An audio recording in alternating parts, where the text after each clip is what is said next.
Welcome to TTM Cast, your sports collectibles podcast. Sponsored by CGC Cards, card grading all in one place. CGC Cards is devoted to expert grading of collectible cards, including TCGs, sports cards, and non-sports cards. And by SportsCollectorsDaily.com. If it happens in the hobby, you'll find it on SportsCollectorsDaily.com. And sponsored by GemRate.com. The latest grading statistic from the 4 major grading companies is just a click away. Visit GemRate.com. It's free. And now, here's our host, Drew Pelto. Hello, everybody. We're coming to you once again with TTM Cast, your sports collectibles podcast. It's a place where we talk TTM, cards, autographs, collecting. Pretty much anything comes to mind in the sports collectibles world, we're probably going to be covering it. This is season number 6, episode 23, coming to you on July the 6th here. So halfway through the year now officially, just past that halfway point there, and we're right here with a nationally ranked sports collectibles podcast. I am Drew Pelto, coming to you from the northern part of Texas here in Arlington. A very cool Arlington, Texas, finally. We've gotten actually down into the 80s right now, which is kind of, for 80s for a high, I should say, which is weird for this time of year, but quite pleasant. And we're joined by Troy Rutter, coming to us from Iowa. Troy, how's things going up there? Doing good up here. I went to some high school baseball last night, and yeah, it was actually a little chilly last night. I was like, that's different considering the 100-degree days we've been having, so. Definitely helps things out. I was out actually last night doing a bit of graphing at game in Frisco. We'll talk more about that later, but it's nice when you can actually stand out there and not break a sweat just standing around or feeling like you're trying to breathe through pea soup with the way that the humidity has been lately. So definitely makes things a bit more pleasant there. Yeah, and we had a pretty exciting game here last night. It was scoreless, and they went to the bottom of the 8th, and the home team Ames was there, and the other team did a little bit like some stalling. It was kind of weird to get the first pitch, but the batter who was the pitcher was having nothing of it, and he lead off home run to end the game after being scoreless and pitching 7.5 innings. He knocked one out, so that was pretty exciting. Nice. Sounds like a good one. Well, some sports news from the previous week here. Of course, the MLB All-Star Game starters got announced this past week, and we're going to see the rest of the roster, I believe, announced tomorrow, if I remember right. But any shocks, surprises, stuff you're happy to see, anything like that with any of the selections?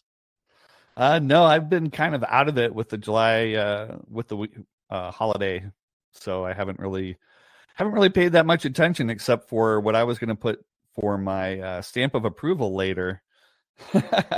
But I'll kind of touch on that now. Is that there's been quite a bit of discussion online about the jerseys for the All-Star Game. There seems to be a pretty good community of people thinking that it should go back to the way it was. Actually, just talking about that with my friend Aaron last night when we were at the game there, and seems to be generally agreed upon. I mean, between us there as well, but we'll save most of that though for once you want to get into it there in the stamp approval there. But yeah, that's a little preview of what's to come here on the show. So make sure you stick around for that. Oh, we've got free agencies starting up here, both the NHL and NBA, seeing a few players moving. In the least surprising piece of news ever to have come out of the NBA, LeBron James is staying with the Los Angeles Lakers. Another 2-year deal for him. I'm sure standard way he's always been doing it here lately, probably 2 years with an opt-out after 1, so he'll be able to restructure consistently. But, I mean, after they drafted Bronny, you had to know that he's not going anywhere at that point. Yeah, I don't think anybody was biting their nails for that one. Yes. A little bit more of a surprise, Klay Thompson going and signing with the Dallas Mavericks. Philadelphia also being kind of big win all of this with Paul George and Andre Drummond both signing out there. So one of the top scorers and one of the top rebounders both going to the 76ers. So player movement definitely going on here this year in the NBA. And here at the end of the month, I believe we have the MLB trade deadline going on. So we will. We'll have, I believe, I think that's right on the 31st there. So we're about to see the trade frenzy start. We actually saw a couple early dominoes fall with Aaron Savali getting moved from Tampa Bay after they just acquired him not even a year ago. I think it was last year's trade deadlines when they picked him up from Cleveland there.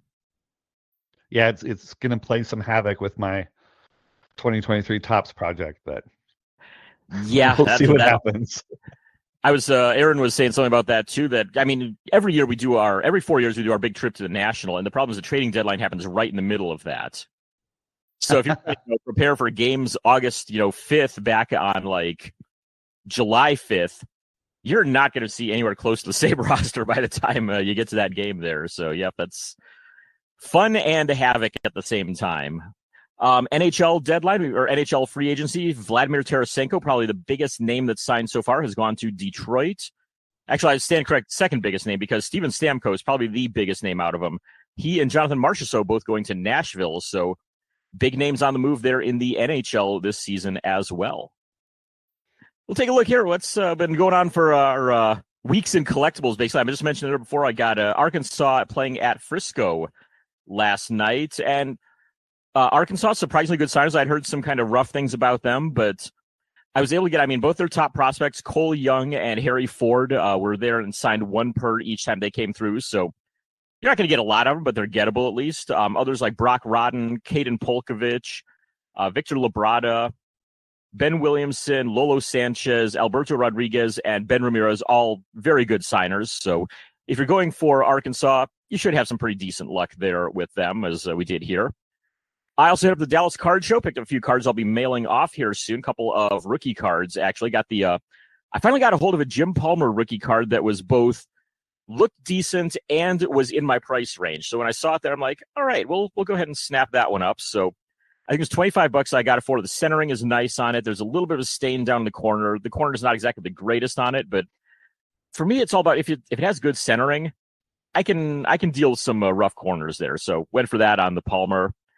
Picked up a Tony Dorsett rookie card as well, so getting those out to mail pretty soon. Picked up a few more off eBay as well, which I'll probably talk about those more in the next couple of weeks as they come rolling in from getting sent to me and when I get them mailed out and all that. But going on a Hall of Fame rookie card bonanza here in the next couple of weeks of mailing here, I'm hoping there with all those. And got some stamps picked up as well, so I'll have I've got enough to send out 50 U.S. requests and 26 Canadian requests now once they all get in here. So I'll be keeping myself pretty busy here over the next probably the next month to month and a half there with those. So hope all that goes well. Troy, what have you had going on here? Well, I officially started my 2023 Tops project, which is to send out the entire 660 card set of 2023 Tops. So far, that started on June 26th. And so I've sent out 259 cards and 226 separate requests so far over 4 different send days. So that's going out as we speak. And I got the first failure actually from Josh Smith of the Rangers, who sent a preprint in record time. So Rangers get the dubious distinction of being my first preprint. So you Rangers, I don't know, chase Nick there down there by you, kind of. Right, so, yeah, right up the road here. It was you. No, but he was known to send preprints, so but it was worth a shot. Other than that, I just kind of been organizing some things. I had my raw cards in kind of a state of disarray, and so I'm trying to get those back organized and getting some of the oddball stuff that I have all in one place rather than taking up a lot of space other ways. And I guess the big thing for me was I had kind of a what was I thinking moment. I actually had an eBay alert for one of my 1991 Don Russ sets, and I'm down to like only 35 cards out of 770, and so it's getting kind of hard to find these. And I go in every so often and search, as well as have the alerts. And I had misspelled Jamie Quirk as Jamie Quick. Oh no! And his autograph cards on eBay are only like $3. So that should have been a very easy get. And the only reason I noticed it was because I saw he had a signing coming up for $15. And I was like, oh, and then I was like, wait a minute, is that the same And it was. So somewhere along the line, my checklist of cards had a typo, and I probably could have gotten that card years ago. Right. So I popped on that, and that should be coming any day now, and I'll talk about that when I get that in. But Nice. Also going to be sending out to Dave Justice, I believe. I need 2 of his that are through Pass Pros. So Nice.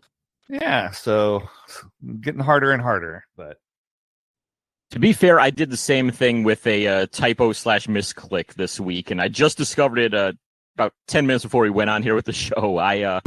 Because I was talking about, I've got some stamps coming my way, and I was sitting there and I realized I hadn't gotten like a confirmation email from the U.S. Postal Service store saying, yes, we've got your order and here's the order number and all that. And I'm like, did I hit submit on that? And so I asked my wife, I said, can you check the bank real quick? And she said, no, there's nothing that came through on here.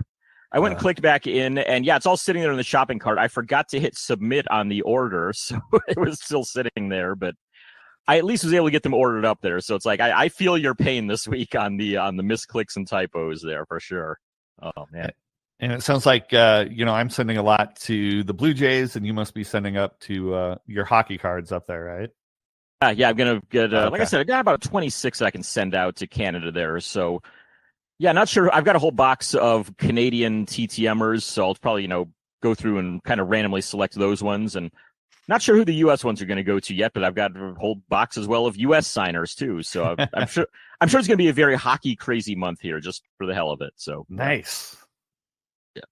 So we've got speaking of hockey, Clementes World is going to be this week's showpiece here. Clemente Lisi joining us to talk about some hockey, some soccer, and the Chantilly show over in Virginia that he went to a couple weeks ago. So we'll hear from him on all that, along with all of our regular segments. Baker's Dozen precedes that. Following Clemente, we're going to have Making the Grade, covering all things in the world of card grading. Have a stamp of approval where we give our 2 thumbs up to anything from the previous week. And Troy already previewed his a little bit, so definitely looking forward to some Jersey talk in there. We've got the Vern Rapp Minute, covering deaths in the world of sports, celebrity, music, movies, and politics. And the main reason why we all are here, it is our TTM returns. Well, if you want to get a hold of us, it's an easy way to be able to do so. Troy, what is our email address here at the show? That is actually the best way to get a hold of us is through that email address, and it is ttmcast@yahoo.com. Yes. So if you have any questions, comments, if you've got something you want us to cover with any of our guests, whether it's Clemente, whether it's with Les Wolf, if you've got somebody who would be great for Collector's Corner, if you want us to answer something for Graph or DIY, let us know through that email address. If you have any questions for me directly, you can reach me at dfwgrapher@gmail.com or on all social media. I'm typically dfwgrapher on all of those. Troy, where can they find you online? Pretty much everywhere is just TTM autograph, except for Twitter, which is TRUTTER. Go. So feel free to give us a follow, contact us there, and we'll try to get your questions answered as best we can. Let's go ahead and move on into things. Let's start this off with Baker's Dozen. Baker's Dozen, sponsored by SportsCollectorsDaily.com. Smart collectors turn to Sports Collectors Daily to stay up to date. From new releases to incredible collections hitting the auction block, news from inside the business of sports collectibles, and much more, Sports Collectors Daily has it, all with no subscription cost. SC Daily also delivers a live look at the most watched sports card auctions on eBay for every sport. Sign up to get the headlines in your email for free, or just visit the website whenever you like. With 16,000 stories in the archive going back 16 years, there is always plenty to read at SportsCollectorsDaily.com.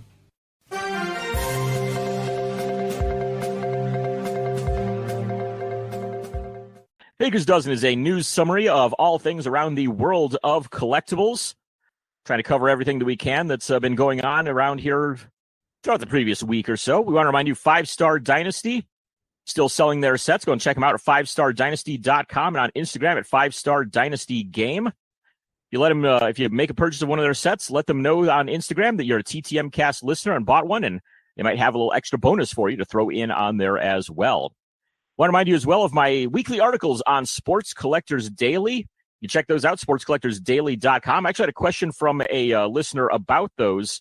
If you just look for, I believe it's TTM This Week is typically the title of those, and usually those post up on Tuesday or Wednesday typically. So usually I think it ends up toward the bottom of the page in the one of the lower sections there, but typically easy to find.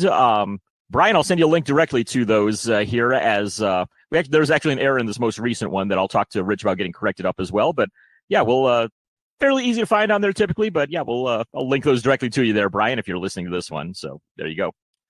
A little news here on the show, of course. So we mentioned last week we have our giveaway of some Pete Incaviglia cards. 3 winners that we're going to be drawing on that on July 16th. So you have about 10 days to get your entry in on that. So send it to ttmcast@yahoo.com and put in the subject Inky giveaway, Incaviglia giveaway, something like that. Just make sure you send us your name and your address, and we'll draw the winners during the week. Just get them in by noon on All-Star Game Tuesday to be able to pick our winners. And like I said, 3 winners on there, and we have 3 entries so far. So right now, I mean, we have 3 guaranteed winners right there. So if you want to have your chance and make it less of a guarantee, get in on that while you can.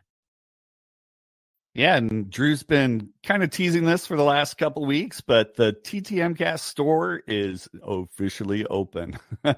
And so we have 3 different kinds of T-shirts in multiple colors, a hoodie, a hat, stickers, aka bottle coverers or laptop coverers, buttons, pins, and a little pouch that you can keep your stamps or pens or whatever in, and a metal water bottle. So if there are any other products you'd like to see, you can let us know. You can find that store link actually on the website at ttmcast.com. And I have it on good authority that if Drew sees you wearing TTMcast items at the Nationals, he will give you a high five.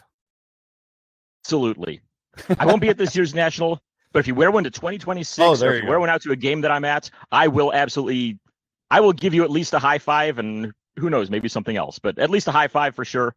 There you go. I mean, like cards or something like that. I'm not trying to imply anything else past that. I mean, high five, or I'm just going to leave it at that. We're just going to keep it at the high five there. That sounded really terrible when I said that. So yeah, we'll just keep it at that. I was trying to keep it easy with the high five, Drew, but you know. Yeah, I mean, hey, I might throw in other stuff there too, like maybe an autographed card or something if I have some. That's, yeah, something like that. So we'll see, though.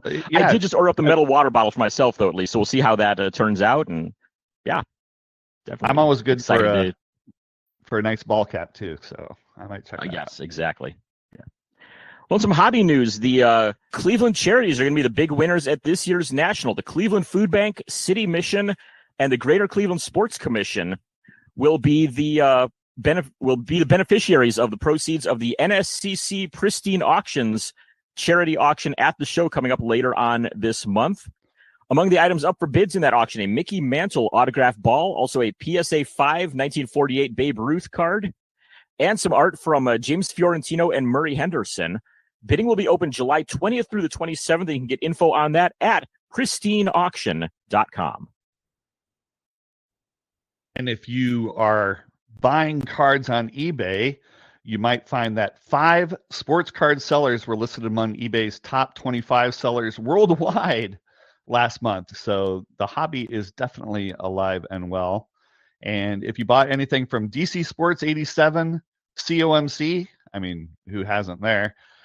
Greg Morris cards or Burbank Sports Cards, which I have actually been to in Burbank, and it's quite impressive. If you bought from any of those dealers, you helped contribute to their rankings. So again, 5 sports card sellers among eBay's top 25 sellers. So I'm not a math person, but I think that's let's see, 1, 2, carry the nothing. What's that? 5 of 25, whatever percentage that is. How about that? That's 20%, 1/5, 20%. That's what I was looking for. So, nice.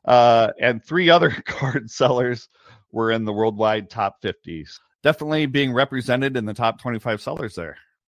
Definitely good to see that. Well, if you're into collecting ticket stubs, make sure you check out an article in Sports Collectors Digest this month. John Newman of the Sports Card Nation podcast talked to ticket collector Mark Mader all about his collection, and they have tips for beginners and veterans alike. I personally don't have much in the way of ticket stubs, but something cool to get into, I think, and I'd like to kind of expand on that a bit. But their article can be read online as well as in the print copies of Sports Collectors Digest. You can find it online at sportscollectorsdigest.com. We've got some upcoming releases here to talk about. Let's see, we've got 3, I believe, to highlight this week. So, Troy, take it away. What do we got here to start things off?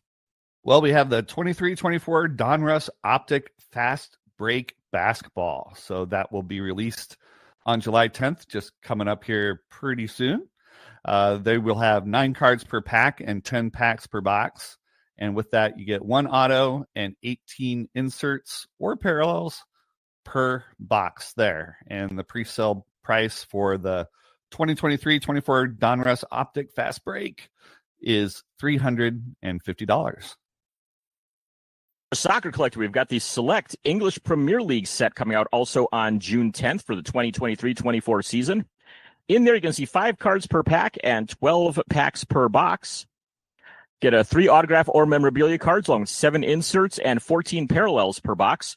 Pre-sale price on that will be $300. And even as we speak, we just got my Canadian stamps delivered here. So solid timing right there by the post office.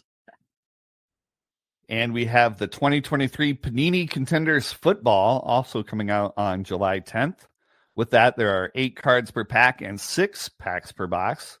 And so 5 autos in that box, and then 10 inserts or parallels also in that box. And the pre-sale price there, a little bit more at $550. Got some shows upcoming here, so if you want to pick up some of those, check out the shows that, like I said last week, we're going to start doing shows that are 2 weeks out now, so you get a little bit of extra timing here to be able to make your plans accordingly. But if you're going out to Cooperstown, remember the Hall of Fame signings are taking place July 19th through the 21st, all along Main Street in Cooperstown. They have a list right now of 40 autograph signers out there, including the latest members of the Baseball Hall of Fame. We've got, I saw Jim Leland on the list along with Adrian Beltre. So 34 Hall of Famers, 6 non-Hall of Famers they have listed on there. Prices ranging on flats anywhere from as low as $30 for Gene Lamont up to $300 for Mariano Rivera. If you want to get some more info on that, go and check out halloffamesignings.com. And coming up on July 20th, we have the Marlboro Show, and that's at the Solomon Pond Mall up in Marlboro, Massachusetts. Free admission there because it's in the mall probably.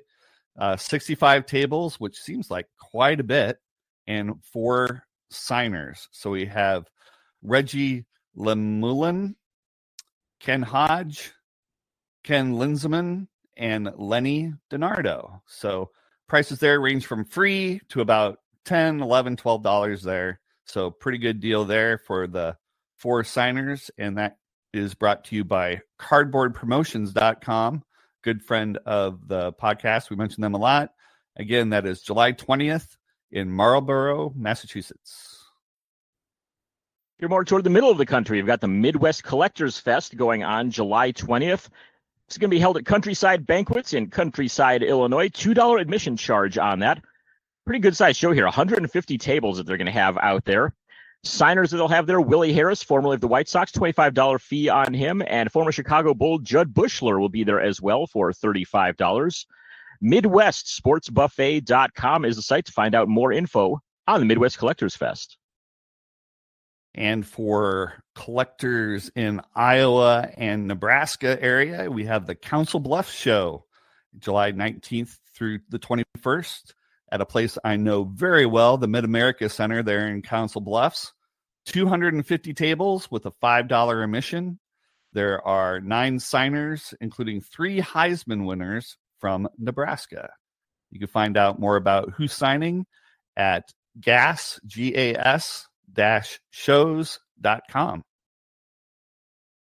One from out in New York here. It's the Mafia Con 2024, which is not what it sounds like. I was thinking, like, wait a second, who's going to get their knees broken when they walk in the door there? But it's going to be July 20th, and it's for the Bills Mafia.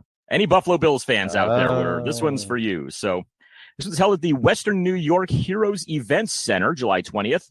Admission $20 on this one. They have a total of 5 signers. I think it's more of kind of a Bills fan convention, more than an actual card show, but they're going to have autographs there, including Bills' top draft pick, Keon Coleman. Went right at the top of the second round to them. And so if you want to have a chance to get him and a few other players, check out Mafia Con. You can check out BuffaloMafiaCon.com for all of the information on that one. And as always, if you want to check out more shows that are out there that might be in your area, go to cravetheauto.com for anything about autograph signings. If you go to Sports Collectors Digest, they have an excellent listing of shows all throughout the country of various sizes, and usually broken down by state, I believe, on there as well, so you can easily find anything that might be close to you. Right now, let's move on to Clementes World. You know what that means. It's time for Clemente's World. Clemente Lisi joins us once a month to talk about all things in hockey, soccer, whatever else comes to mind there, but those are his two big ones here, and that's what we're talking about here this week. Just a quick heads up, this was recorded about a week and a half ago, so any info on stuff going on with Euro and with the Copa America might be a little bit out of date. This was recorded before the U.S. got knocked out, before Canada moved on to the semifinals, which is a little bit of a shocker there that happened last night, and before any updates on Euro as well, before they moved into their knockout rounds as well. So please enjoy Clemente's World as we're joined by Clemente Lisi. All right, well, we're here in Clemente's World. We're joined by Clemente Lisi. We're going to talk some hockey, some soccer, and a card show here from this past week that he went out to as well. So let's go ahead and jump right on into this. So, I mean, Stanley Cup Finals are over with, and the Florida Panthers, their first cup in team history there. So congrats to them, but at the same time, Connor McDavid ends up as the Conn Smythe winner. So one of the few split series that we've seen there, split finals there that we've seen. I think the last one was, 2003 before this, I think it was. Right. It happens often with goaltenders, you'll see, Yes. but never with skaters. It's actually kind of ironic that I feel like I find myself in the last few days just talking about Connor McDavid more than anything, even though the Panthers won the cup. And we should note that this is Florida's, third cup in 5 years if you count Tampa Bay. Yeah. So, and then Canada's drought is still going on, 1993. That still continues. But yeah, it may be the first time also in NHL history that the boos were raining on McDavid being awarded the cup and not on Gary Bettman just talking. Right. So, and that's actually, I thought my TV was glitching at one point, but it turned out there must have been so much profanity being chanted that they actually were muting the sound in the arena. And so, look, he did break the assist record for playoffs that was held by Wayne Gretzky. Look, I would have given it to Bobrovsky had he had a great series, but he didn't. The first 3 games he was great, and then the next 3 he was not so good. And look, the truth is, the Panthers basically avoided the biggest disaster in sports history, up there with the Yankees losing to the Red Sox 3-0. So it's interesting. I think it made for a really great series. I thought it would go to 6 to 7 games. I never thought it would be 3 and then 3. I mean, no, that never happens. I think it made for an exciting finals. A lot of people I know who are kind of lukewarm hockey fans were watching, which is good for the sport. Mm-hmm. And, and for collectors and for traders, I think at the end of the day, what's interesting is that Connor McDavid is already worth so much on the card market that his value can't get any better. I actually think that this opens up, I think players who were not in the series benefited, like Sidney Crosby, Ovechkin, because these are players who are not only great, but they've won cups, and McDavid has not. So I think that it's increased the values of players not even in the series. Bobrovsky's cards might go up a little bit, but it's a minor bump. He's a goaltender, and you need a hot goaltender to win the cup. The truth was he got really cold, when you needed him most, and Florida nearly averted a disaster.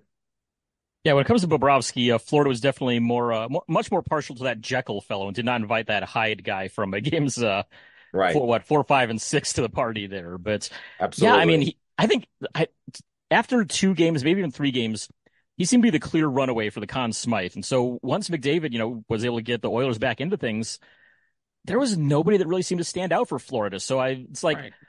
I mean, as a Penguins fan, it's like, all right, well, it's great because, I mean, like you said there, kind of bumps Crosby up there because, I mean, any of this talk of, well, McDavid's better than Crosby, you can tap the brakes on that now, everybody, after not be able to get the cup there. But Right. at the same time, I still get reminded of the 1993 collapse now because that was the last year the Canadian team won. And it's like, well, that's still there, and I get to be reminded of that now all the time. But Right. Has anything been said about Leon Draisaitl at all? Because, I mean, he just really fell off, it seemed, the last 2 series. There are only 3 assists in the Cup Finals. And I got to say, that third period, it looked like he was skating through quicksand the entire time. Yeah, no, I saw his face on a picture of a milk carton, I think. No, that Yeah. truthfully, he was really a non-factor. And I have to think if he was even playing half of as good as he is, they would have won it, you Yeah. know. And so yeah, there's a lot of, also the goaltending has been very spotty for them. And I think if next season they can shore up the goaltending, I think Draisaitl has another year on his contract. McDavid has 3 more years. Look, the Oilers couldn't become a contender. I don't see Florida going on a dynasty here, though we should point out that last year they had a really good season too, and they were the eighth seed. So Yeah. this is a team that has been inching their way towards. I just think it becomes a big debate about the warm climate versus the cold climate teams, the Canada teams, and the non-Canadian teams, especially the warm climate American teams.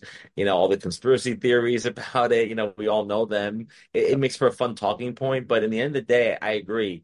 McDavid turned it on when he needed to, but Draisaitl did not, Skinner did not, and you had, in goal, and you have this all matters in the end. And look, it turned out that not only did it go to 7 games, but the last game was 2-1. It was tight. Yeah. It was as tight as it can be, and I think for hockey it's a win. But there's something really weird about seeing Matthew Tkachuk take the Stanley Cup into the beach, into the water, and Right. it reminded me of those. Hopefully they'll make a really great day with the Cup card, and also reminded me of those early Upper Deck cards where they were posing players on the beach, including Pavel Bure's Young Guns card where he's wearing rollerblades. So Yes. so if Matthew Tkachuk can rollerblade his way from the beach to his car with the cup, that would be a great '90s thing. But it just really funny, but finally we're here at the end of this marathon season. And the playoffs were super exciting. Was it the best finals ever? Look, probably not, but it was super exciting. And that's all we could ask for, especially neutrals like us. Yes. I mean, anytime you can get a game 7 like that, I don't think anybody out there is ever going to complain. So, Correct. yeah. So going from hockey's present to hockey's past, we had the Hockey Hall of Fame announced the class of 2024. And right off the top, I mean, going back, I'll get to that in a bit here, what I was going to say here. But the three big names off the top, the NHL guys are Jeremy Roenick, Shea Weber, and Pavel Datsyuk as players. Two builders in Colin Campbell and David Poyle, and two women's players in Natalie Darwitz and Chrissy Wendell-Pole. But Jeremy Roenick, long time coming here. I mean, this is one of the few 500 goal scorers that was not in, and now he finally is able to cap off the resume there with Hockey Hall of Famer added on. Absolutely. Like that. When I saw the list, that was the name that I went to. I mean, Jeremy Roenick, not only was he an exceptional player, then he was a broadcaster. And I mean, but a wonderful athlete. And it's hard to believe that he's on the Hall of Fame already. And he definitely leads the class here. I was hoping that after last year where we had two goaltenders that we'd see maybe a Curtis Joseph, a Mike Richter. I know I always bring that up. Nothing. The door closed on those guys. And so you're hoping to see more 90s guys, but now we're seeing like 2000s guys. So it just really, this class is very strange. I'm glad that there's two women on there. And I think they're required to at least induct one every year. Yes. But it's a good class. But Jeremy Roenick totally steals the thunder of all these other candidates here because Shea Weber, good player. I was a little surprised to see him on the list, to be honest. But yeah, I mean, Roenick on here is long overdue. Yeah. When it comes to Weber, that was the one I was about to mention there because when they brought up during last year's announcement of the inductees, they mentioned who some of the players are that were going to be on the 2024 ballot, and Weber was up there, and I saw them thinking, I don't know. And then they brought up, his international career.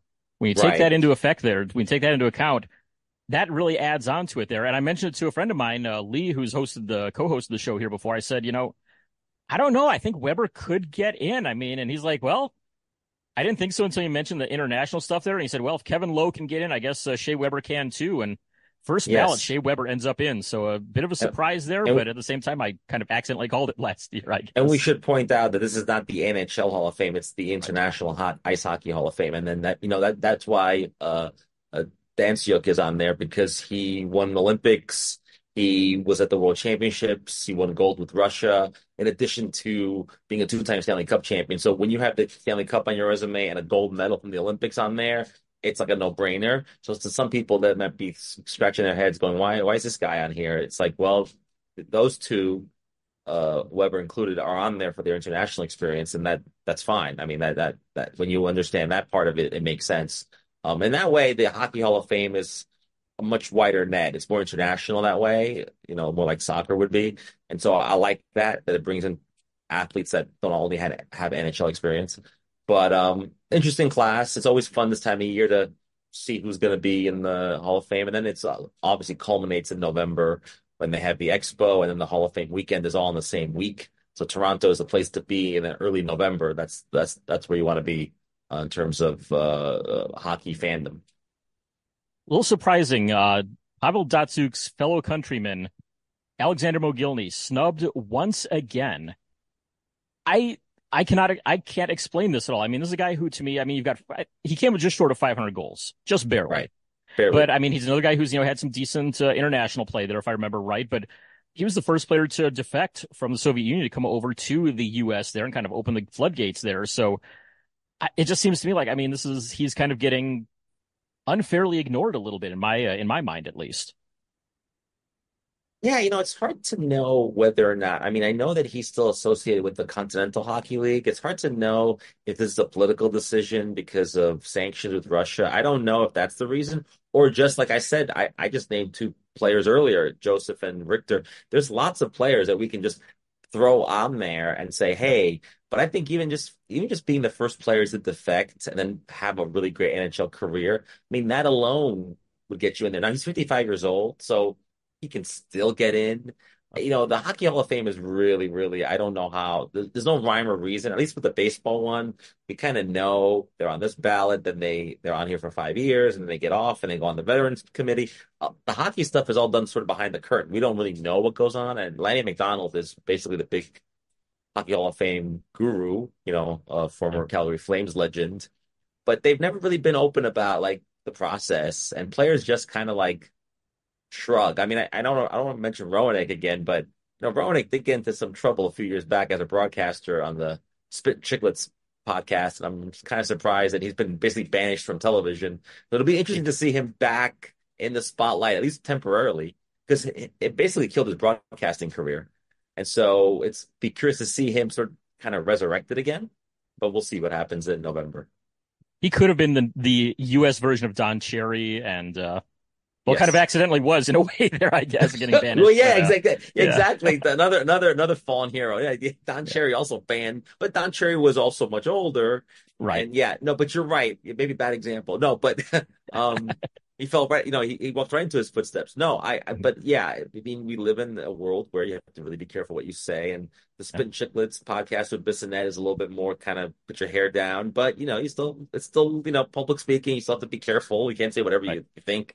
And if people don't know what I'm talking about, they can Google it and figure it out.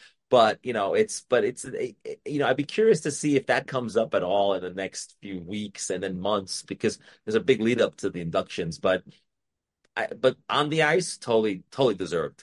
Absolutely, yeah. All right, switching gears here. Let's take a look at some soccer, because I mean, we're right in the middle of two major soccer tournaments here. I mean, this is it's kind of the midterms of World Cup, I guess, here, because we're kind of 2 years off from the Men's World Cup there. But we have Euro and Copa America both going on right now, so two huge tournaments that it's not like the World Cup where you're getting the best from all over the world here, but still you're getting like all the best of the Europe and all the best of the Americas in two separate tournaments there that are going on at the same time. This is, I mean, I'd say this is, I mean, just barely trails World Cup. I would think as like the best time of the year to be a soccer fan, or best time of the half decade, essentially. Yeah, and we're not talking about the club season, which goes on at week to week, but like we've talked about in the past, national teams really get people excited. So yeah, I would call it the midterms. Is actually a good way to put it. And for the U.S. especially, it's a total dry run for the World Cup, which they will host in 2 years. They're hosting Copa America, so they're getting all this. I was in Times Square this week, and there's like Argentina fans have taken over Times Square in New York because they're playing over at MetLife Stadium, so they're traveling over there to watch them play Chile. And Argentina is one of the favorites, and Messi's here and all that. So it's all good for American soccer. It also creates a scenario where you're watching 2 to 3 Euro games a day, and then at night there's another 2 games. So you're watching like 5 or 6 games a day. It's almost 4 games in the World Cup in some ways. It's exciting. The Euros have been particularly really, really good, I think. And And we've had some teams, England and France are the favorites, but Spain, Portugal have emerged as, Ronaldo at age 39 is still going. And so Mhm. it'd be curious to see what ends up happening in the knockout stage. And then ultimately, July 14th is not just the Euro final, but it's also the Copa America final all on the same day. So it all Wow. culminates with one large day of soccer. So yeah, it's a really good time to be a soccer fan for sure. Yeah. It's kind of nice to see Italy coming back too, because I mean they've missed the last two World Cups, I believe now, But then won but the Euro in the middle. But won the and won Euro the in Euro the in the middle. middle, There we which go. is weird. And then they basically were on the brink of elimination and beat Yes. Croatia. And I was very happy with that. There was a lot of screaming and yelling in my house the other day. But that's the excitement of the extra of the added time the referee puts on too. Yeah. And because of VAR checks and instant replay, they've been adding more time. We saw this at the World Cup, right? Yes. And so you get like 10 minutes of stoppage time, 8 minutes of stoppage time. So if you're down a goal, you could still storm back, which exactly they did. And there's been a lot of late goals, which has been super exciting. And no Cinderella team. I wouldn't say that. Maybe Austria, maybe Switzerland, but there hasn't been the big, because look, the argument goes, some people make the argument that the Euros is actually harder to win the World Cup because the best teams from Europe are there, minus Argentina and Brazil. You basically have a mini World Cup going on in the Euros. Yeah. So the Copa I like because the U.S. gets to play in it, and then that really helps the U.S. team get better. And they won their opener against Bolivia, and I think they were down by you in Arlington. Yes. Yeah, and so it's good to see the U.S. playing against South American teams because when you're playing against Mexico and Panama all the time, that doesn't make you better. It makes you better to face Colombia, Brazil, Uruguay, those teams. And so for the U.S., look, the U.S. is exciting. I mean, Pulisic is a great player. Most of these guys play in Europe now. I mean, the U.S. is for people like us who've been following American soccer for decades. We're light years away from where we used to be back in the 90s. We're Yeah. basically a soccer nation, whether people get it or not. We are, and you can see it with the fans, but you also see it with the quality on the field. Mhm. It's not as regionalized as it used to be. I mean, it's like I said, go back to the 80s and the 90s. Where are the big soccer areas in the U.S.? You get some in Texas, Seattle, St. New Louis is a Jersey, big one, New New Jersey. Jersey, right, And aside from that, where did you see it? Nobody, nowhere. right, And I mean, they just did a really good job. I think the '94 World Cup hosting that really pushed a lot of stuff. I mean, I never played at all myself until 1994. The World Cup was right, here, and then I started playing when I was in fifth grade right after that. So right. I think that, yeah, they've done a really good job of really building everything up. And I don't think the US is going to be like a major powerhouse anytime soon, but still I mean, they're showing up for Copa every year now and making a Right. splash there.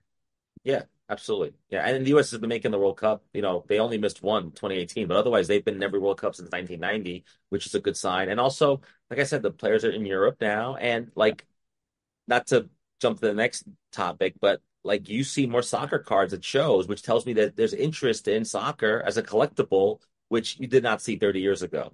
It didn't exist, other than Exactly. I Panini mean, stickers. Yeah, other than the stickers, and that was a European thing. yeah.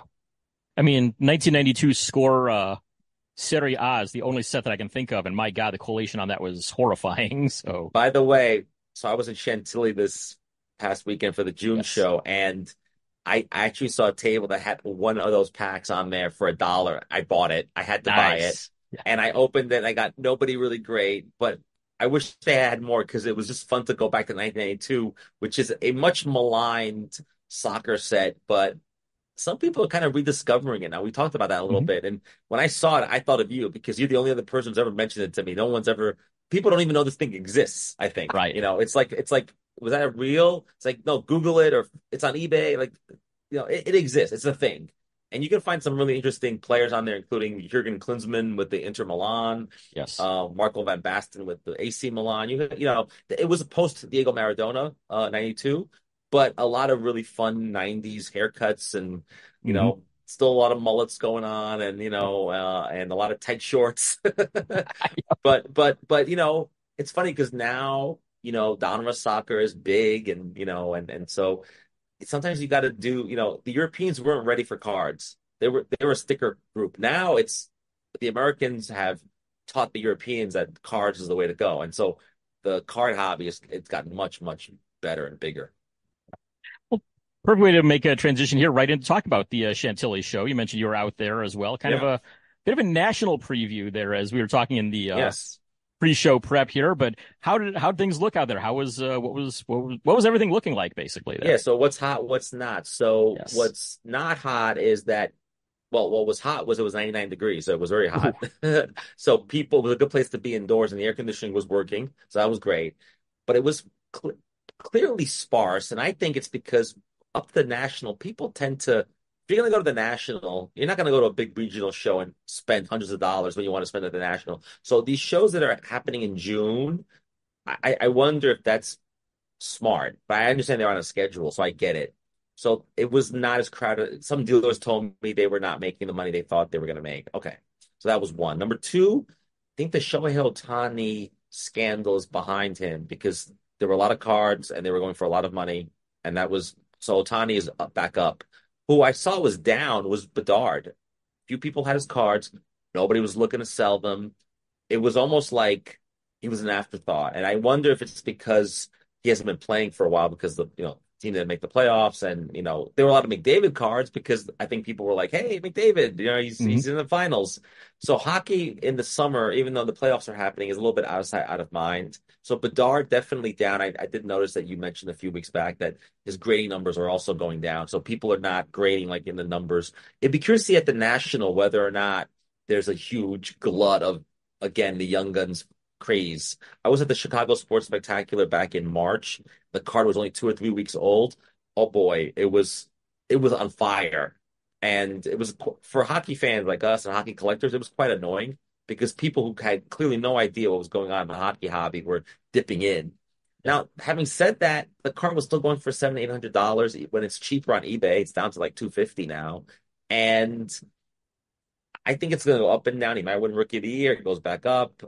Then it goes back down in September, and then it goes back up when season starts again and the hype starts all over again. So it's when you're hyped that much and it's $1,200 in the first week, there's no place to go but down. And so, like I said, eBay 250, it's not bad. It's actually where it probably should be or should have been for a long time, as opposed to 500, 1,000. But definitely Bedard was, and that was kind of nice to see. And then there was a lot of, if you've been to Chantilly, a lot of football, a lot of baseball, a lot of vintage. Mhm. And there's a lot of football signers there. And they had some pretty big names, including Mean Joe Green was there, a bunch of really, Hall of Fame type, players for football. So a lot of people, a lot of dealers were telling me that Chantilly, in a lot of ways, is basically an autograph show. And the dealer tables are kind of a side note, even though there's almost 400 tables. It's a big show, Yeah. but people are definitely running to the autograph pavilion. That's where they want to, and they're all getting, the autographs are so expensive nowadays. Everyone's getting helmets signed, and no one's getting cards signed anymore because to spend $150 to get a card signed seems crazy. So people are spending that kind of money on a helmet or an 8x10, which is kind of sad. That kind of this resurrection of cards being signed was kind of fun. And now I was actually looking for that to see people getting cards signed. And it was real for football, it was not the case. Now, people were getting cards signed of Rafael Palmeiro because his autograph is fairly affordable and his cards are junk wax. So fine. And he also signs in the mail. So whatever. But it was interesting to see that even people are changing their habits and getting things signed. I don't know if you've noticed that at all in terms of people getting baseballs and footballs and helmets over cards. I haven't noticed that much, but I'm wondering now how much of that has to do with a lot of show promoters and signing promoters now charging a premium on things like rookie cards on players, especially on Hall of Famers. I mean, look at Lee Smith even signing by mail now. He's $30 a card, but then it's gonna be an extra 10 on top of that if it's a rookie card. So $40 for that, and $30 if you want him to inscribe his Hall of Fame stuff on there, whereas there's only 20 for any other inscription, which is kind of weird. So you're talking, what would normally be $50 for just a regular card with an inscription becomes $70 if you want a Hall of Fame, if you want a rookie card with a Hall of Fame inscription on there. It's upcharge. The upcharge. Yeah. And so I'm wondering how much that has to do with it, because I mean, if you go back 5-10 years, you get a rookie card with Hall of Fame inscription typically and have just as one set price. Now it's like, nope, they're charging premiums and add-ons anywhere they possibly can. Yeah, I noticed that at past shows, including the National, Joe Montana, people love getting stuff signed by Joe Montana, but the only cards they want signed by him is the rookie card, the Topps one, and that one is more money, like you said. Yes. Because, and why would you get like a 1994 whatever card signed by him, it doesn't have the same value. And I Yeah. have noticed that autographs have become more expensive in the last 5 years. And so that market is totally changing. For people who like to get autographs, that is a changing market. And the players have gotten smarter to the whole upcharge thing for sure. Mhm. I mean, I've even with myself, I don't typically pay for any signers at shows. But whenever I go to the National, I get, the full VIP pass that has all the signers on there. And what do? I'm not bringing cards. I'm bringing, 11 by 14 photos on everybody that I possibly can. Right. So, I mean, yeah, if it's all going to be the same price or if it's all going to be, not that different of a price, yeah, go for the premium item. Why Yeah, not? I noticed a lot of people at shows are going to, they go into Rafael Palmeiro because they want to get like that team, that Orioles team, they get in the whole Right. poster signed, or they just need another player for a larger multi-signed thing, a poster, a photo. And so people are doing that because they're chasing one thing. People like us who are getting cards signed, you're right. I think the way to go is either to TTM, you know, or do graphing, in front of stadiums and ballparks. But the shows gotten very, very expensive. But the crowds keep coming. The crowds were there for Chantilly for Yeah. sure. I mean, same thing with the Dallas show. I mean, they're bringing in guys and charging, $70 from Michael Young. And I'm like, who is paying this? And then you see it and there's a line going out the door. It's like, Yeah. Oh, somebody is. Okay, then. Well, yeah, okay. absolutely. I know it's the same thing. Yeah. Speaking of mail, anything coming in for you lately at all? Anything cool in the last month or so? No, not really. What I do is I kind of I pump the brakes on TTM in the summer a little bit, and I Hmm. also spend a lot less because the Nationals coming, and then I like to start sending out big time. I did send out a bunch. I recommend people do this if they're into soccer. A lot of these guys are playing in Europe. They're playing in Copa America now. Mail to their house now Yep. because they're going to be home in the next maybe few weeks, even when they get eliminated or if they win the Copa. But either way, they'll delay their training camps to go to Europe, and that's when they're getting their mail. The rest of the time, they're not getting their mail.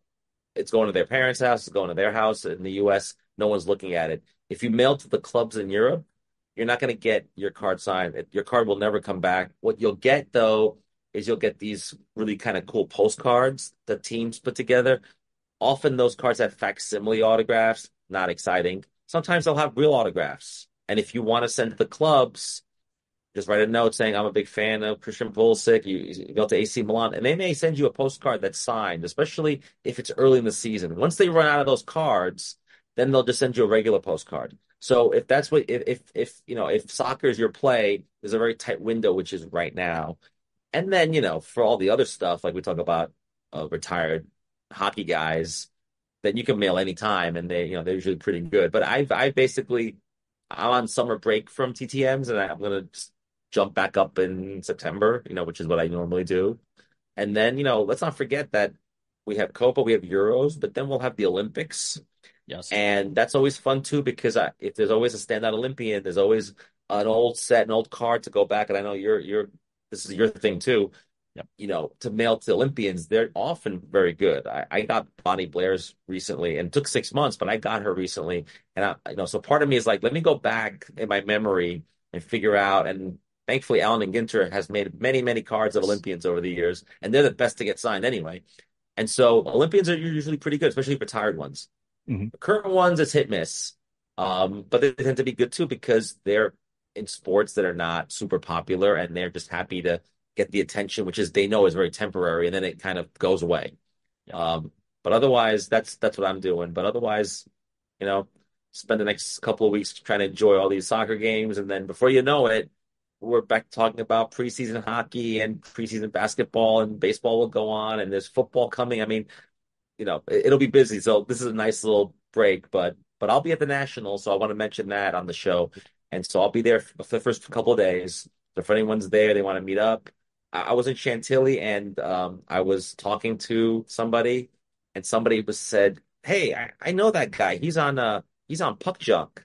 And the other guy said to him, "No, he's on TTM Cast." I'm on both. And they were both laughing. And so people recognize my voice at Yes. shows. Someone at the expo recognized my voice, and it was kind of blew my mind. Mhm. And I'm sure this happened to you. It used to happen to Jeff, and Yep. it's always fun, and then you realize that it's a small community. Yeah. I had that happen. I was in line for a Rangers alumni signing. I think it was, might have been Fergie Jenkins a couple of years ago. And I was talking to somebody in line in front of me, and somebody looks at me and says, "Wait, are you the guy from TTM Cast?" And it's Timmy Owen, who's been, I've interacted with him quite a bit on Twitter there, and he listens to the show. And I'm like, yeah, that is me. Wow. Okay, cool. So yeah, you never know. Yeah. You never know where people are going to pop up, or you might find them there. Totally. Yeah. Cool. Well, Clemente, before we sign off here for this portion, any other thoughts before we move on? No, I want to wish everyone a good 4th of July, all that, and happy summer. And for those of you being going to be at the National, I look forward to seeing you. There you go. So yeah, we'll be talking more about the National with Les in a couple of weeks here as well. So I'm sure you'll get to see him out there. And yeah, any other listeners, make sure you stop on by, say hi at Les's booth. And if you see Clemente around, say hi to him as well. And unfortunately, I got to miss it this year, but 2026, I will be in Chicago for that one. So, and we're gonna have fun time together then, for sure. Yes, we'll be living it up out there for sure. For sure. All right. Once again, Clemente Lisi, thanks for joining us here in Clemente's World. And a big thanks once again for Clemente joining us here as he does at the start of every month here on the show. Let's move on right now. It's time for Making the Grade. Making the Grade is sponsored by CGC Cards. All card grading, all in one place. Certified Guarantee Company, CGC, devoted to the expert grading of collectible cards. Visit cgccards.com today. Making the Grade is a summary of all things related to card grading in our hobby. And Troy, we've got some big numbers here to talk about here this time. Instead of our usual weekly stuff, it's a little bit more wider ranging this time, it looks like. Yeah, we're 6 months through the year officially, so we're actually taking a look at the first half of 2024 and kind of summing up the first part of the year. So, yep, we got some big numbers here, and that must be the percentage changed must be over the previous 6 months as well there, just to keep that up there. So here you go. PSA in the first 6 months graded 7.54. Say it with me, million cards, which was up 16% versus the last period there. CGC 1.07 million, which was up 66%. SGC 936,000, which was up 64%. And Beckett, which was at 361,000. 361,000. There you go. That sounds right. Which was down 9%. So in total, so far this year, oh my gosh, 9.917 million cards have gone through that grading process, which was up 23%. That's pretty amazing. That is, especially when you see the numbers like from CGC and SGC both being up over 60%. It's huge growth for the companies that, you go back 5 years, those two companies are kind of these kind of also rans. And I don't think CGC was even around just yet, and now they've suddenly surpassed Beckett, and they're right up there among the big four names now. So definitely cool to see that there's other names getting out there besides just PSA and Beckett the way that it was for so long here in that portion of the hobby. Definitely. And I remember when Beckett was kind of the up and comer there, and yeah, now they're down a little bit. So yeah. So once again, a big thanks to Gem Rate for those numbers. And speaking of Gem Rate, let's take a look at the Big Three. This week's Big Three is brought to you by gemrate.com. Whose cards are hot and whose cards are cold this week? Let's find out from our friends at gemrate.com. The Big Three is provided to TTM Cast exclusively. You won't find these numbers anywhere else. Ryan over at gemrate.com gets them to us every week, and we get a chance to take a look at what individual names have been big and trending up and trending down as well in grading. So the big winner for this week, coming out of nowhere, Bill Ripken is number one on the Big Three this week. He's up 137%. Get to a little bit more about that here in just a moment. Baseball, definitely the big sport right now. Walker Jenkins comes in at number two. He was the number 5 overall pick in the 2023 draft to the Minnesota Twins. He is up 75% right now. And Shota Imanaga is the third one on the list. Cubs pitcher is up 63% here in this past week. We mentioned Ripken, his infamous card from 1989 Fleer. that is the big one for the week. It might be piggybacking a little bit off the release of the Jackson Holiday tribute to that card, but Ripken's 1989 Fleer is up 4 times what it usually gets graded on the previous week, at least, and over 200 copies were graded this week. So a little springboarding off the tribute card there, but still, I mean, cool to see that one ends up on the list. Troy, what do we got for the guys that are taking a downward move? Well, we have Babe Ruth, who was down 9%. Sandy Koufax was down 14%. And Justin Jefferson down 37%. So that's people just running out of 1933 Gaudis to get graded on Babe Ruth there, I guess. I mean, that's all I can think of. Yeah, time for another stockpile or something to, magically appear there. Right. Well, hey, big thanks to gemrate.com once again for providing these numbers. The Big Three is exclusive to TTM Cast. But you can find some other great info from them on Twitter, on Instagram at gemrate. So give them a follow. Right now, I think we'll move on into the TTM Cast stamp of approval. I bet you're wondering who earned this week's TTM Cast stamp of approval. Stamp of approval gives us a chance to show that we're not just a bunch of sports and collectibles geeks, that we do other things besides that. But I think we're getting into some sports and collectibles stuff here once again. I've been going on a food kick here lately, but this time I'm going back into sports here, and my stamp of approval for the week is to the Seattle Kraken. I'm usually not a big fan of some of the more recent expansions in pro sports, especially in hockey, and the way that like Seattle and Vegas have basically been handed great teams right off the bat. But giving credit where credit is due, the Seattle Kraken have hired the first ever woman to coach in the NHL. Jessica Campbell has taken a spot behind the bench as one of their assistant coaches this year. So cool to see that. And I mean, I'm just going to say for any fans out there that have been criticizing this, and there have been a few that I've seen, they're like, oh, what does she know about playing in the NHL? Well, I'm going to ask you, how many games did Scotty Bowman play in the NHL? And he's the all-time winningest coach. And I can answer you, Jessica Campbell and Scotty Bowman have played the same number of NHL games, which is 0. So anybody who's going to complain about it because of that, well, screw you guys. I think this is a great hire. I think it's really good to see. And I'm excited to see what she does behind the bench there for the Seattle Kraken. So Seattle Kraken get my stamp of approval this week, and best of luck to Jessica Campbell. Yeah, and so we kind of teased mine. We've been talking about the All-Star Game jerseys, and I guess my stamp of approval is not for the jerseys themselves, but just for the discussion that's been happening. I've seen a lot of discussion online, especially on Twitter, which was kind of interesting about the jerseys.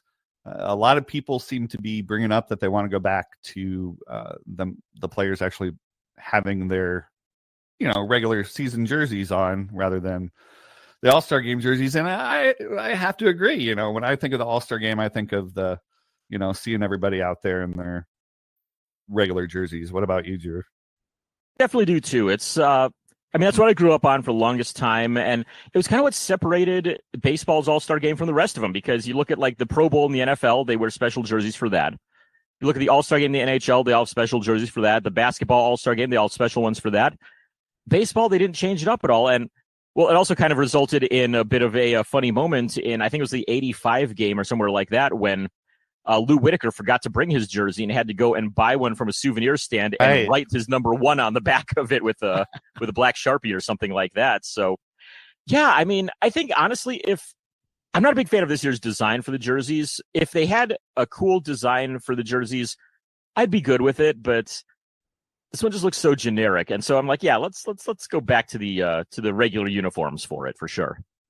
Yeah, so that was my stamp of approval, was for the discussion and for bringing that to the attention of the powers that be, hopefully. And I did kind of have a fallback one, just kind of a fun one.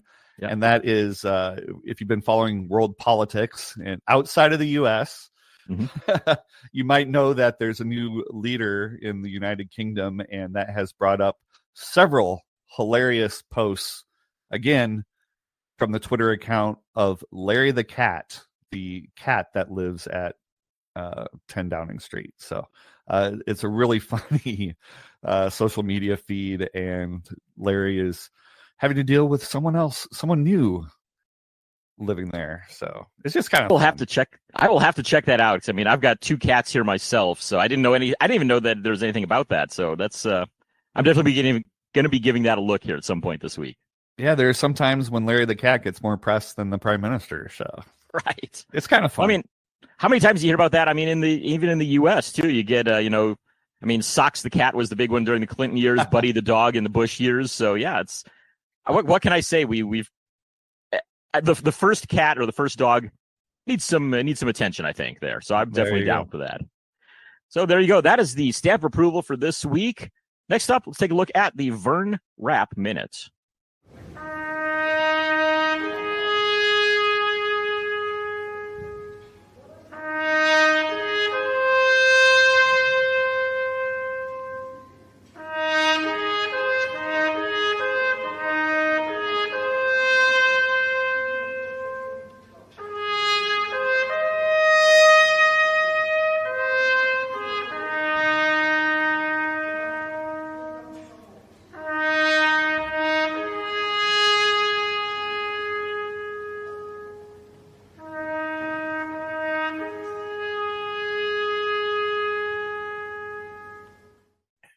The Vern Rapp Minute covers any deaths in the world of sports, celebrity, music, movies, politics, anybody you might consider TTMing. If they have passed away, we're going to try to keep you on top of that just so you don't accidentally mail one off to them, which, the reason for this segment getting the Vern Rapp name was that our show's founder, Jeff Baker, actually mailed to Vern Rapp, not knowing that he had already died. And so we give this as a tribute to him and a bit of info for collectors out there. We actually just had a second one come in here moments ago, but I'll give, I don't have any info much on the second one, so I'll just make a quick mention of it after we mentioned Greg Larson here. But Greg Larson died this week. He was an offensive lineman for the New York Giants from 1961 to 1973. He played in the 1968 Pro Bowl, and he started every game for the Giants from 1967 through 1973. Greg was an excellent TTMer, and he was 84 years old. Just a few moments ago, my wife showed me a screenshot from this, and I looked up on ESPN, but Vikings rookie cornerback Kyrie Jackson was just killed in a car crash overnight here this week at age 24. He was a fourth-round pick of this year's draft and had been expected to be a potential starter for the team at the cornerback position. No info on anything about his TTMing, but as we said, Kyrie Jackson was 24 years old, so a short list this week, but a very surprising one there to finish it out, for sure. I'm after a couple weeks of some really long lists and big names. I think we're okay. Yeah, definitely. It's always better when we have a shorter Vern Rapp Minute list. And if you've lost someone this week, our thoughts are with you. And let's move on now. Let's take a look at our TTM returns. Was our mailbox full this week? Let's take a look at this week's TTM returns. Well, for me this week, it's been slow here. I mentioned last week that I had those John Olerud and Leroy Kelly ones I thought were going to be coming in, and I was proven correct on those, fortunately, as Olerud did come in later on Saturday there. It's I paid a $5 fee to him. They charge just any donation you want to send to the Jordan Fund there, which is a charity that John and his wife run in memory of his daughter. So usually $5 a card seems to be the going rate on that. And he sent a short note back as well saying, hey, thanks for the donation, and signed the card. You can see that in my article on Sports Collectors Daily this week. And also my Leroy Kelly autograph did come in as well. So I got his rookie card signed. One other one that came in right on Monday here was Masanori Murakami, first ever Japanese Major League ball player, played for the Giants in, I want to say 1964 and 65. He's in the 65 top set with Dick Estelle on his rookie card. And so I mailed that off to Murakami in Japan, came back in less than a month total turnaround time on that. If you have Japanese stamps, use those on your self-addressed stamped envelope. And if not, he's been returning just fine if you just toss in $5 to cover postage as well. So certainly affordable and easy to do that if you want to go about getting him. But like I said, I think it was a $5, or it was what was I saying? It was a 1 month turnaround. There we go. And pretty quick return there from Japan. Sportscollectors.net is where you can find the addresses on these players. Troy, what do you got here in your mailbox this week? Well, I was about to be shut out, but I was saved yesterday. I got back Skeeter Barnes, who signed 404 in 678 days. So with that, I actually had sent one of the 1990 Upper Decks that was very bright, and it looks really nice. I really like how that turned out. But 404, which is one more than I usually send. I must have been feeling brave when I sent 4. But so happy to get Skeeter Barnes back in Yeah, 678 days. So not quite 2 years, but pretty darn close. A much better signer by mail there than he is in person, because I tried to get him in 2022 on our road trip when he was coaching. I think he was coaching with Bowling Green. And on his way onto the field, he said, "I'm only going to sign for you if you know my real first name." Uh-oh. I was like, okay, that's great. So I looked it up during the game because I knew he was probably going to say it on the way off the field too, and he did. And so I was able to remember what his name was. There you go. Yes, William Henry Barnes is his full name there. And I was able to break that out, and he comes over and he sees 4 cards on my board, and he's like, "I'm not going to sign all of those." And he signs 1. I'm like, okay, cool, whatever. But he did all 4 for you. So there you go. So apparently a better signer, even if it takes a while, by mail there than in person. So, yeah. Yeah, happy with that. Cool. And hopefully some of the 2023 tops will be coming in, and a lot of those were sent back to the minors. So hopefully those might have a little bit of a better turnout, but expecting a lot of returned unsigns for that. But that's what the project's about. Yeah, it's worth doing a little research that way. So, yeah, I mailed out 17 on Monday, so we'll see what comes of those. And like I said, I've got stamps coming in to send out about 50-some U.S. and 25 or so Canadian ones. So, yeah, we'll see what happens there, and hopefully we'll have a lot more to talk about because I know both of our mailboxes have been kind of thin here the last couple of weeks. So hopefully we'll fatten those up here a bit here soon. I re-upped on my Global Forevers today, actually. I ran out of, we had talked about all those pre-metered ones that I had bought in 2021 and 2022. Finally ran out of those. So still have a bunch of Canadian stamps that I had to put. I thought they were mosquito stamps, but they're actually dry stamps. You think of Canada, you think of giant mosquitoes. So I just thought maybe they put mosquitoes on theirs, but they're dragonflies just to supplement those. So getting those out to the Blue Jays. I mean, once you get into like the upper Michigan and into Canada, they have mosquitoes the size of hummingbirds there. So it wouldn't be surprising me if they did put them on there. I probably knew that it was a dragonfly, but it does look like a mosquito. It's pretty funny. There you go. All right. Well, that about does it for this week's show. Troy, any other thoughts before we go ahead and sign off for the day?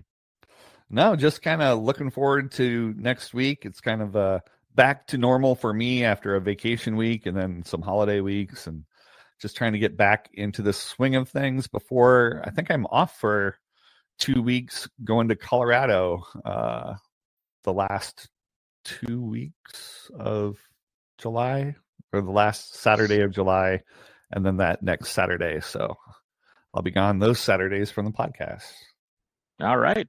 Well, I'm sure we'll find somebody who can sit in on the co-host seat here for those ones. And of course, big thanks for joining us here on this week's show. Big thanks to Clemente Lisi for joining us in the Clementes World segment, and of course for Ruthie for doing all the production work here on the show and making sure it gets up to everybody on time. Next week is Collector's Corner, and a guy that I've been trying to get on the show for a while now will be sitting in for our interview there, and that is Kevin Jarraj. He is a collector and a sports photographer as well. We'll talk to him a little bit about his experiences in shooting various events as being a photo editor, and of course what is in his collection. That does it for us this week. We're wishing you many happy returns, and we'll see you with more TTM Cast next week. Everyone, be good.